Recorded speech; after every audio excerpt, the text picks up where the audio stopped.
Hello everyone, कैसे हैं आप सब? I hope all of you must be very good बेटा। चलिए आइए बेटा, आज हम एक छोटा सा वीडियो देख रहे हैं जिसके अंदर हम टैक्स का मीनिंग समझेंगे। ये टैक्स वर्ड अगर बेसिकली देखा जाए तो आप बहुत जगह पढ़ रहे हैं, समझ रहे हैं, लेकिन आगे चल के कभी भी चाहे एग्जाम में चाहे लाइफ में जब आप इंटरव्यूज देंगे तो कोई भी अगर आपसे बेसिक मीनिंग पूछे कि टैक्स क्या होता है तो आप क्या जवाब देंगे? What do you mean by tax? आइए समझते हैं टैक्स का बेसिक मीनिंग। आइए देखते हैं बेटा टैक्स का बेसिक मीनिंग।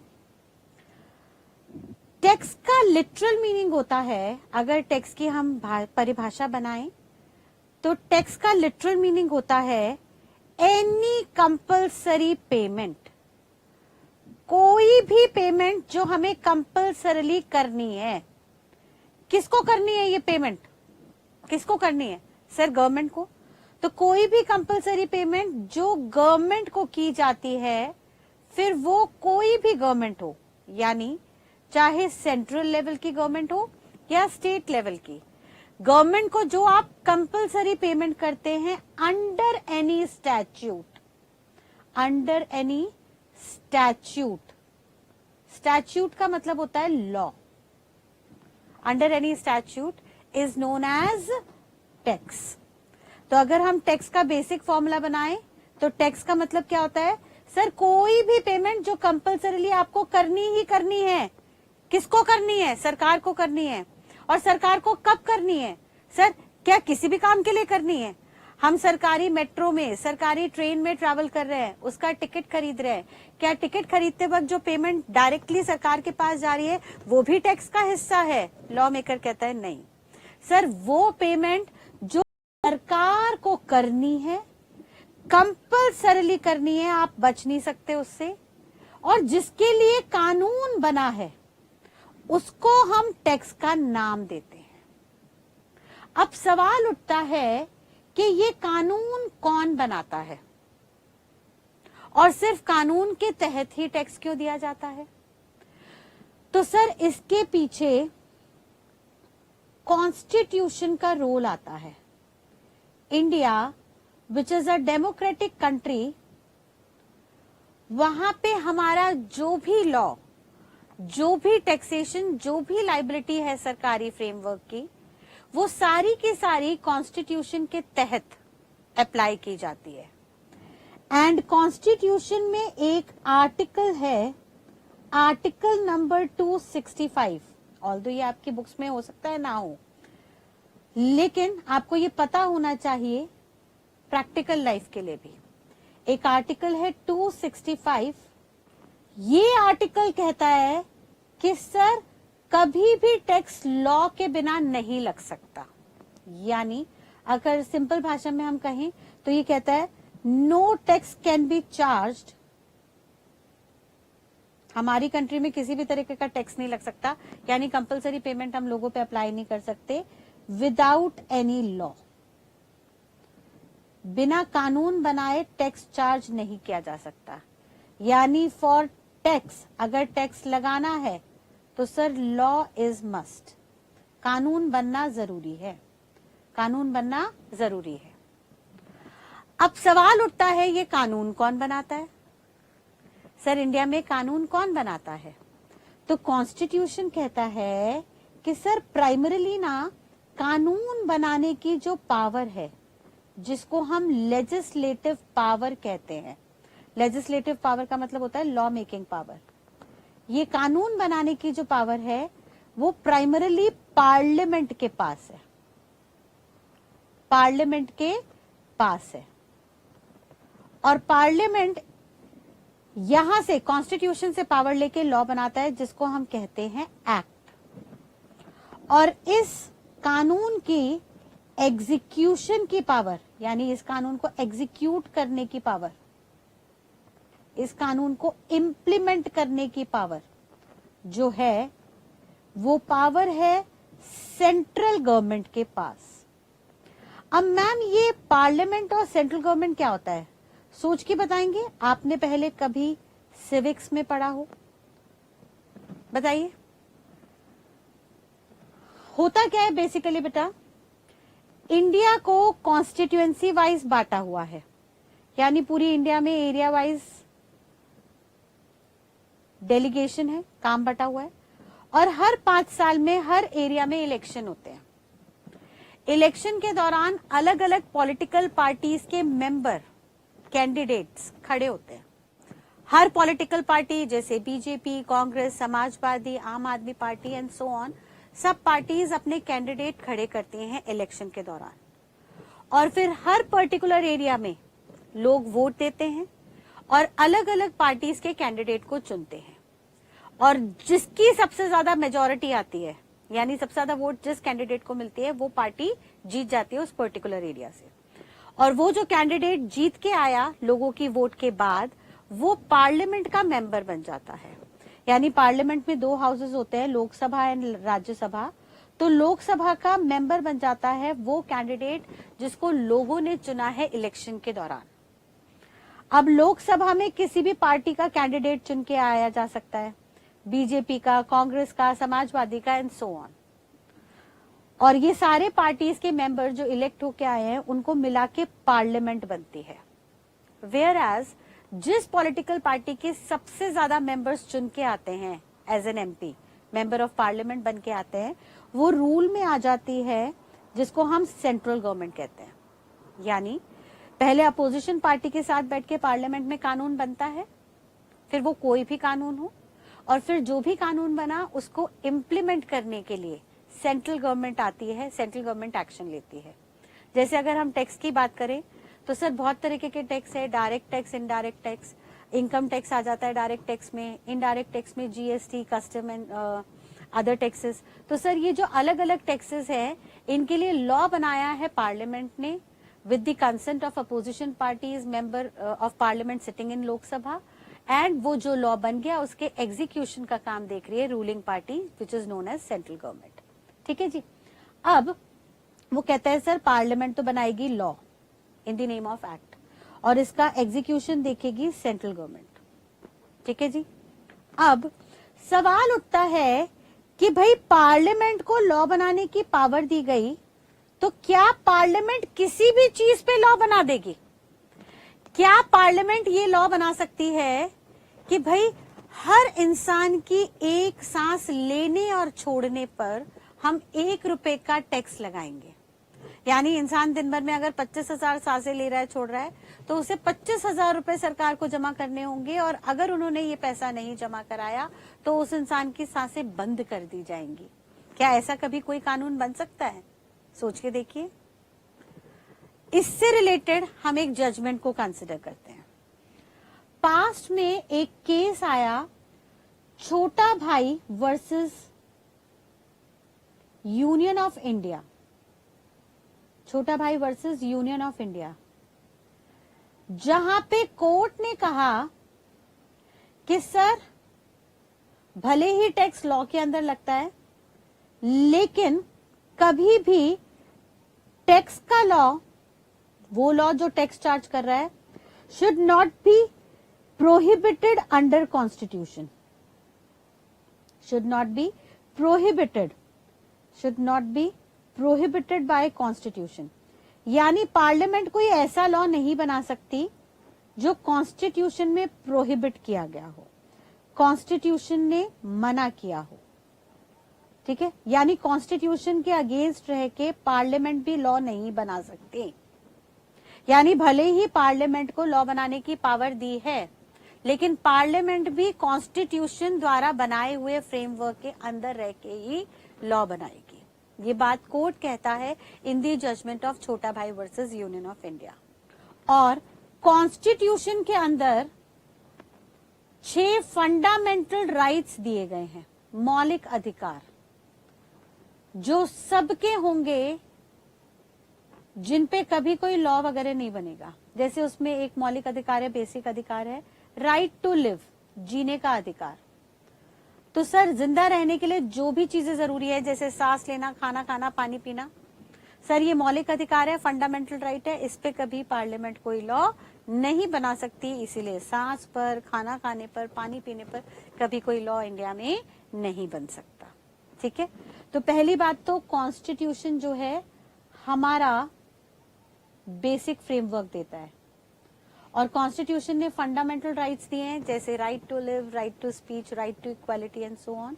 तो जो भी राइट्स यहाँ पे फंडामेंटल राइट के नाम से दिए गए हैं, इन पे कभी कोई लॉ नहीं बनेगा, पहली बात। तो दूसरी बात, कॉन्स्टिट्यूशन जो है अपने साथ साथ एक स्केड्यूल में लिस्ट देता है। कॉन्स्टिट्यूशन के अंदर एक सेवेंथ स्केड्यूल है, स्केड्यूल मतलब होता है लिस्ट दी जाती है, और उस लिस्ट में,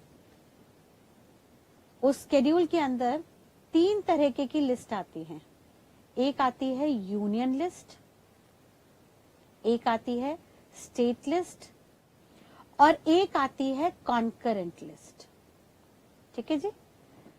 अब किया क्या कॉन्स्टिट्यूशन ने, यूनियन लिस्ट में बहुत सारे आइटम्स डाल दिए, बहुत सारी बातें डाल दी, item number 1, 2, 3 and so on, और कहा कि यहाँ पे जो भी आइटम्स दिए हैं इन पे लॉ बनाने का काम करेगी पार्लियामेंट, और उसकी इम्प्लीमेंटेशन का काम देखेगी central government. Similarly state list में बहुत सारे आइटम्स दिए हैं 1, 2, 3, 4 एंड सो ऑन, और कहा यहाँ पे जो आइटम्स दिए हैं इन आइटम्स में लॉ बनाने का काम करेगी स्टेट लेवल की parliament, which is known as legislative assembly या विधानसभा। हिंदी में हम इसे विधानसभा कहते हैं, इंग्लिश में लेजिस्लेटिव असेंबली। भाई हम जानते हैं, हमने सिविक्स में पढ़ा है, इंडिया के अंदर ड्यूअल गवर्नमेंट सिस्टम है। एक सेंट्रल लेवल पे काम करती है पूरी इंडिया के लिए, और एक स्टेट लेवल पे काम करती है पर्टिकुलरली स्टेट के लिए। तो स्टेट का एक अलग से पार्लियामेंट होता है जिसको हम लेजिस्लेटिव असेंबली या विधानसभा कहते हैं। तो विधानसभा लॉ बनाती है और उसका एग्जीक्यूशन का काम स्टेट गवर्नमेंट देखती है। और कॉन्करेंट लिस्ट में बचे कुचे वो सारे आइटम्स है जिन पे चाहे तो पार्लियामेंट लॉ बनाए, चाहे तो विधानसभा लॉ बनाए, दोनों में से कोई भी लॉ बना सकती है। और अगर दोनों ने किसी चीज पे लॉ बनाया जिसमें कॉन्ट्राडिक्शन आ गई, तो हमेशा पार्लियामेंट द्वारा बनाए हुए लॉ को प्रिवेल किया जाएगा, क्योंकि ऑब्वियसली वो हायर अथॉरिटी है, तो इसके द्वारा बनाए हुए लॉ को माना जाएगा। ठीक है जी। अब यहाँ यूनियन लिस्ट के अंदर एक आइटम है, आइटम नंबर 82, जो कहता है कि सर आप टैक्स लगा सकते हो on income except agricultural income. Agricultural income को छोड़ दो, उसको छोड़ के बाकी सारी इनकम पे आप टैक्स लगा सकते हो इंडिया में। इसी तरह से एक आइटम होगा, आइटम नंबर 83, जो कहेगा सर आप टैक्स लगा सकते हो on import and export of goods, import and export of goods and so on. ऐसे बहुत सारे आइटम्स आएंगे।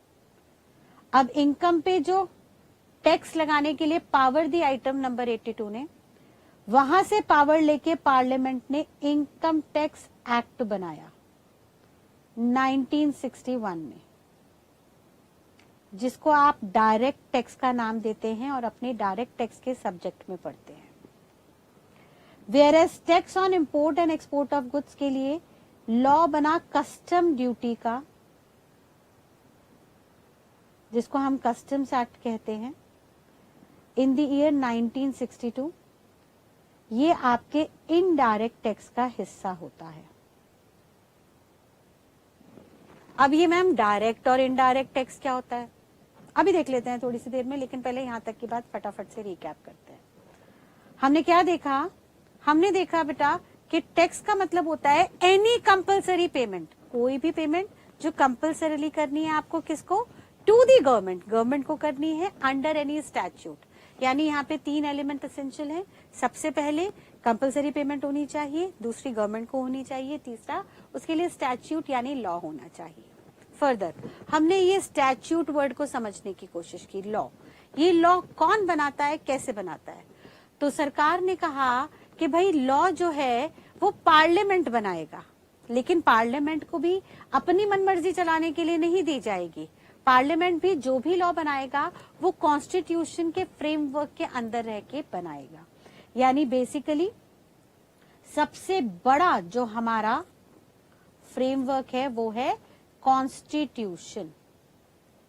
और कॉन्स्टिट्यूशन ने कहा कि सर जो मैं फंडामेंटल राइट्स दे रहा हूं, मौलिक अधिकार, उन पे तो आप कभी कोई कानून बनाने की बात मत करना। उसमें तो लोगों की मर्जी है कि वो अपने अधिकारों को कैसे प्रैक्टिस करें।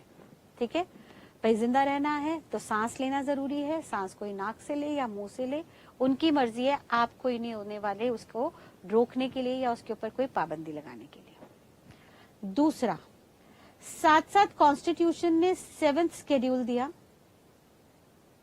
और 7th शेड्यूल के अंदर लिस्ट दी। जैसे अभी हम फिलहाल पढ़ते हैं यूनियन लिस्ट को देखते हैं, तो यूनियन लिस्ट में बहुत सारे आइटम्स दे दिए, ऐसे ही स्टेट लिस्ट है और ऐसे ही कॉन्करेंट लिस्ट है, लेकिन हम फिलहाल अभी बात कर रहे हैं यूनियन लिस्ट की।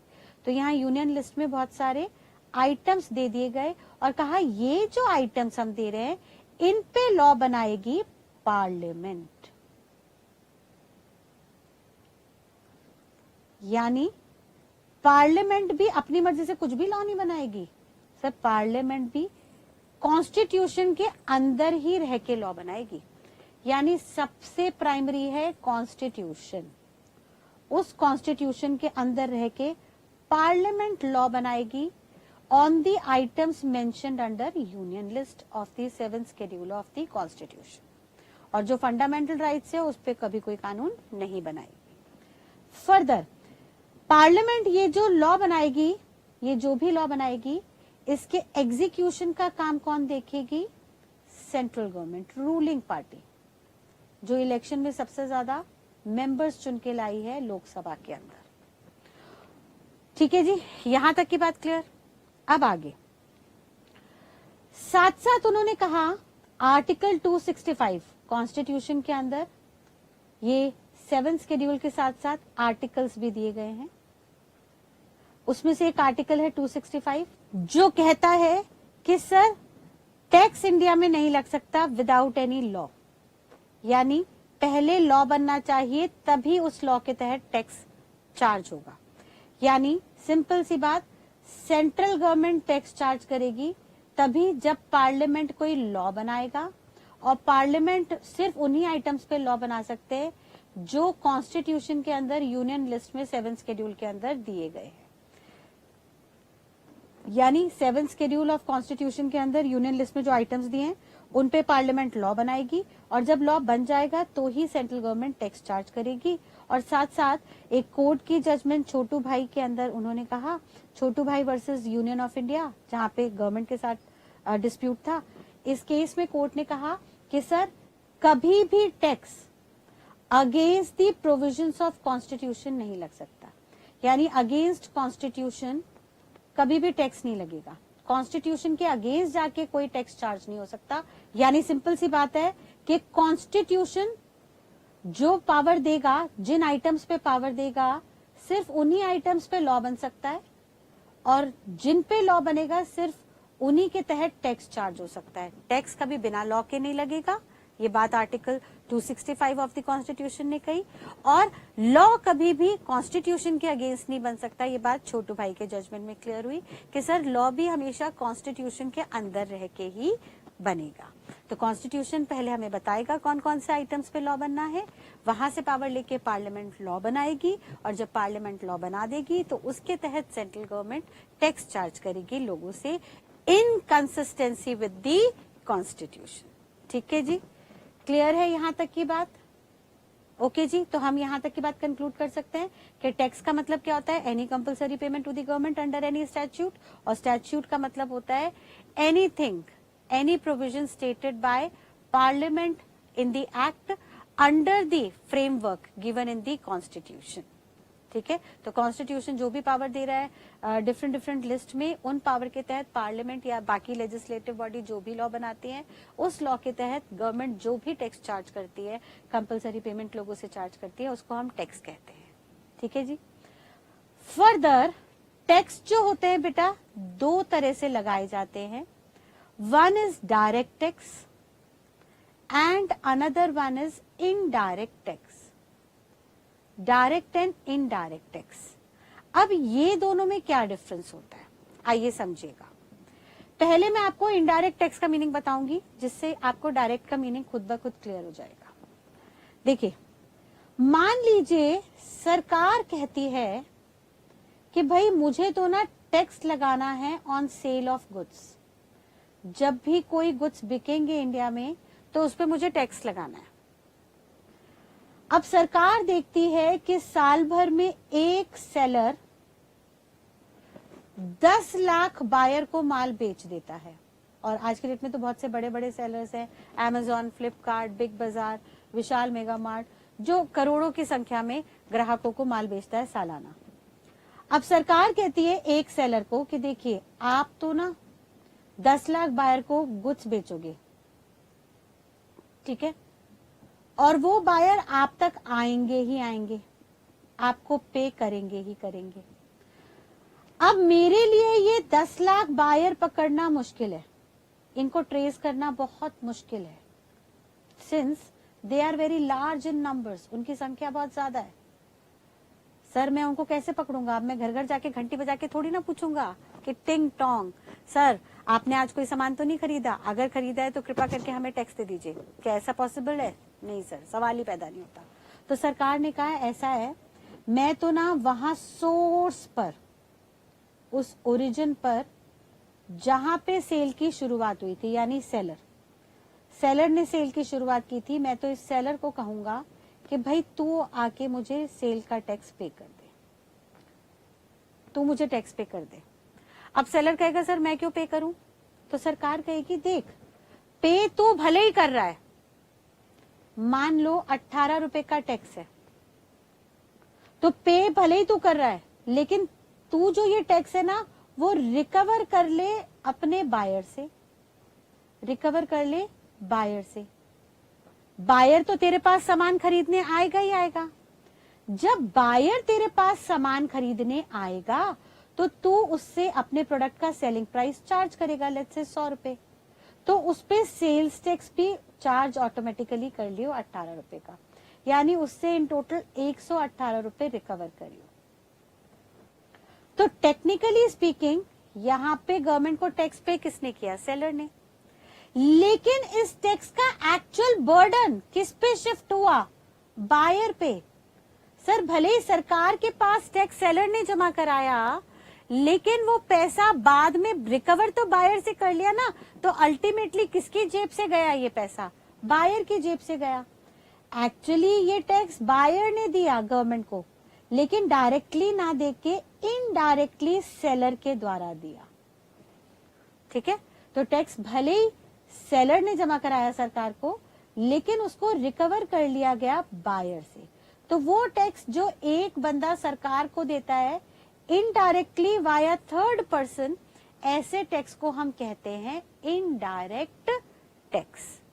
Indirect tax is the tax which is paid to government by one person, but the burden of which has been shifted upon other person. ठीक है बच्चे। However when it comes to direct tax, तो direct tax में क्या होता है? मान लीजिए सरकार कहती है कि मैं ना लोगों द्वारा कमाई हुई इनकम पे टैक्स चार्ज करूंगी, मैं टैक्स लगाऊंगी इनकम पे ऑफ पर्सन्स। जब भी कोई इंडिया में कमाई करेगा तो मैं हर एक पर्सन के ऊपर टैक्स चार्ज करूंगी, ये बात सरकार ने कह दी।